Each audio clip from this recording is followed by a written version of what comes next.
low road. So today I'm going to talk about how many of the beliefs today are really rooted in nihilism, the fundamental idea that life is a purposeless, meaningless thing,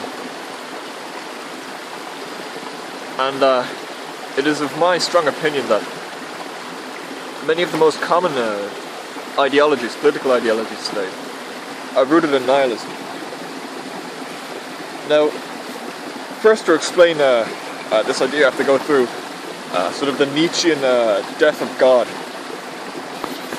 The minute God ceased to be in popular philosophy and in the sciences and in those pursuing knowledge, fundamentally,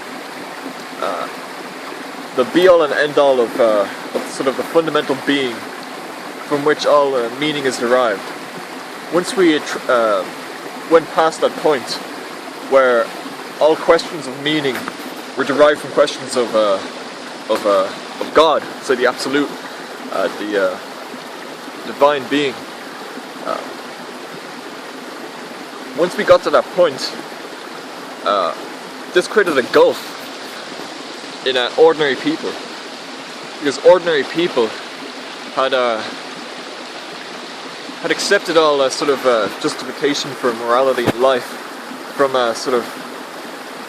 just an acceptance of the reality of God itself. And so when God ceased to be an absolute reality, which is self-evident, people who couldn't go so far as to justify God philosophically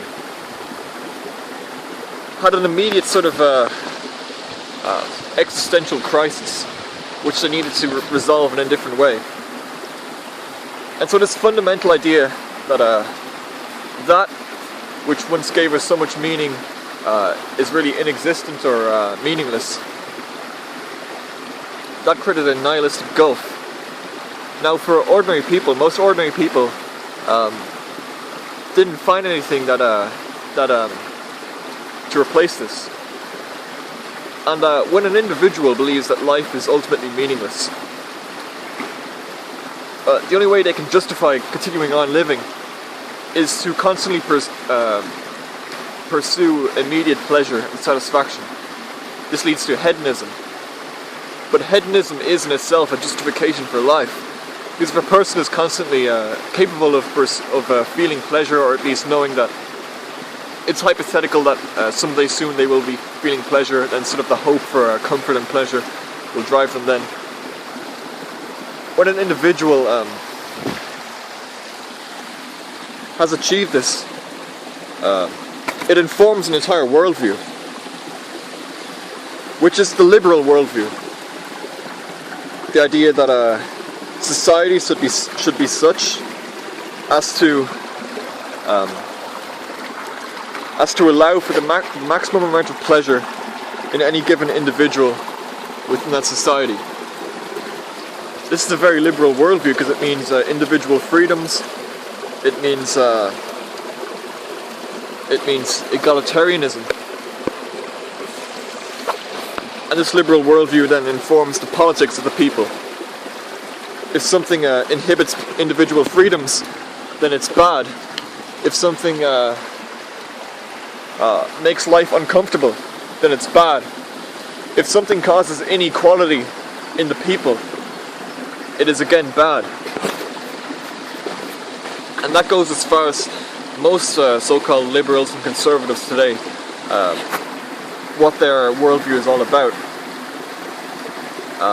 If, for example, you were to ask a question about sort of the sovereignty of the nation, they would say, well, is this going to affect the economy? Are we going to be wealthier or less wealthy because of this? Or is this going to cause class inequality? Because if it does, then that's bad. So on and so forth.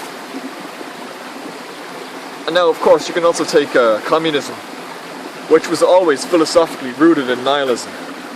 Marxism is of course one element of it, but there's also the whole sort of Russian philosophy of pessimism and fatalism and nihilism. which is very much part of the development of anarchism and communism in Russia, these far-left ideologies.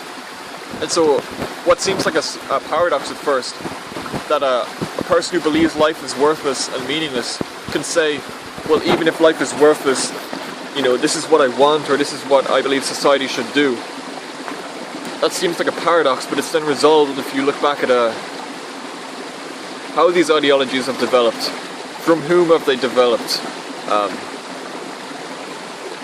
Because the fundaments of these worldviews have been essentially an immediate rejection of life, which is then nullified by the presence of sort of a material, the material allure.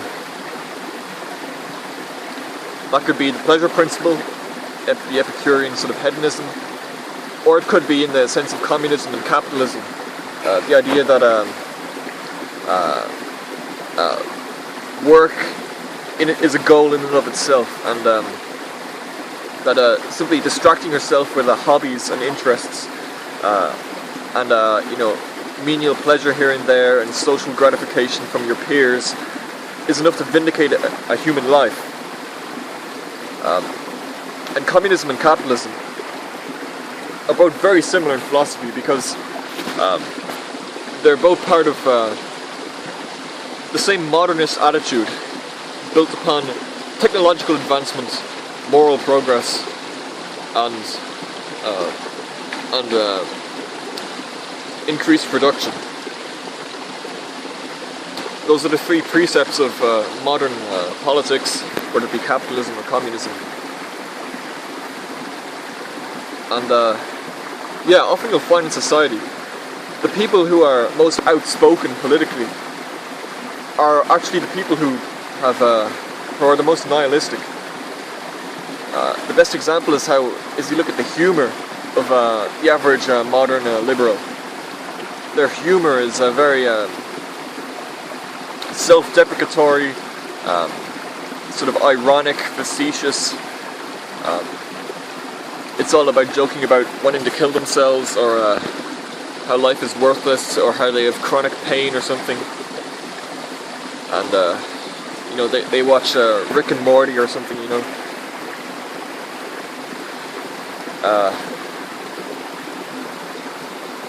So yeah, it's just sort of a quick video today. That's all I wanted to talk about.